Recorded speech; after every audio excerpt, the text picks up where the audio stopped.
மருத்துவ ஜோதிட அன்பர்களுக்கு எனது மனமார்ந்த வாழ்த்துக்களையும் வணக்கங்களையும் தெரிவித்துக் கொள்கிறேன். பெண்களுக்கு இருக்கக்கூடிய ஒரு பிரச்சனையில் ஒரு முக்கியமான பிரச்சனை வெள்ளைப்போக்கு. அதுலேயும் சாதாரணமாக வெள்ளைப்போக்கு இருந்தால் பரவாயில்ல, அதிகமான வெள்ளைப்போக்கு துணியில் படுற அளவுக்கு இருக்கிறதுக்கு வாய்ப்புகள் உண்டு. ஒரு சில பேருக்கு அந்த நொங்கு பதத்தில் கூட வர்ற அளவுக்கு ரொம்ப மோசமான ஒரு சூழ்நிலைகளை கூட கொடுக்கும். இந்த மாதிரி வெள்ளைப்போக்குக்கு மிகச்சரியான மூலிகை எது, மிகச்சரியான உணவு எது, அற்புதமான மருந்து எது என்பதை சொல்லுவதுதான் இந்த காணொளியினுடைய நோக்கம். பொதுவாக வெள்ளைப்போக்கு அப்படின்னாலே அருமையானது வெண்பூசணி, வெள்ளருகு. வெள்ளருகும் வெண்பூசணியும் மிகச்சிறந்த மூலிகைகள். பொதுவாக அந்த வெள்ளை பூசணியை நல்லா தோலை சீவிட்டு ஜூஸ் போட்டு டெய்லி சாப்பிட்டாலும் மிகச் சிறப்பாக இருக்கும்.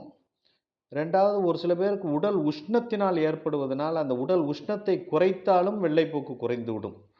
இதுக்கு கற்றாழை, சோற்று கற்றாழை தோலை நல்லா சீவிட்டு உள்ளுக்கு இருக்கக்கூடிய நொங்கு எடுத்து நல்லா ஒரு 15 தடவை தண்ணியில் கழுவிட்டு, ஒரு 10 தடவை கழுவிட்டு 11ஆவது தடவை மோரில் கழுவிட்டு, அப்புறம் தண்ணியில் கழுவிட்டு கொஞ்சோண்டு எடுத்து வெறும் வயிற்றில் எடுத்துக்கிட்டாலே 2 நாளில் என்ன வெள்ளைப்போக்கு இருந்தாலும் சரியாயிருங்க. அதே மாதிரி இதுக்கு ஒரு சிறந்த ஒரு உணவு சொல்லுங்க அப்படின்னு சொன்னீங்கன்னா, பருத்திப்பால். அந்த காலத்துலலாம் பருத்திப்பால் எல்லா கிராமங்கள்லையும் போட்டு சாப்பிடுவாங்க. வீட்லேயும் சாப்பிடுவாங்க, கடைகள்லையும் விற்கும். மதுரையை பொறுத்தளவில் அந்த மதுரை பகுதிகளில் பருத்திப்பால் மிக அற்புதமான ஒரு ஃபேமஸ். அப்போது பருத்தி கொட்டையை ஆட்டி எடுக்கக்கூடிய அந்த பருத்தி பாலிற்கு இந்த வெள்ளைப்போக்கை நிறுத்தக்கூடிய ஒரு அற்புதமான உணவுன்னு நம்ம சொல்லலாம். அப்போ பருத்திப்பால் எடுத்துக்கொள்வது மிகச்சிறப்பு.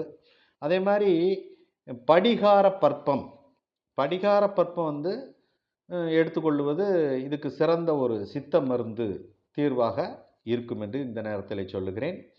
பொதுவாக இந்த மாதிரி அதிக வெள்ளைப்போக்கு இருக்கக்கூடியவர்களுடைய ராசிகள் அப்படின்னா நீர் ராசிகள் தான் உடையவர்களுக்கு இந்த மாதிரி பிரச்சனை இருக்கும்.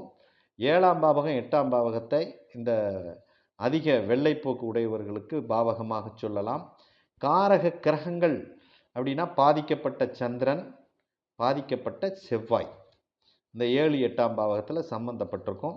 இந்த மாதிரி இருப்பவர்கள் நான் சொன்ன இந்த உணவு மற்றும் மூலிகைகளை பயன்படுத்தும் பட்சத்திலே நல்ல ஆரோக்கியமான உடல்நிலையை பெறலாம் என்று கூறி முடிக்கிறேன். நன்றி, வணக்கம்.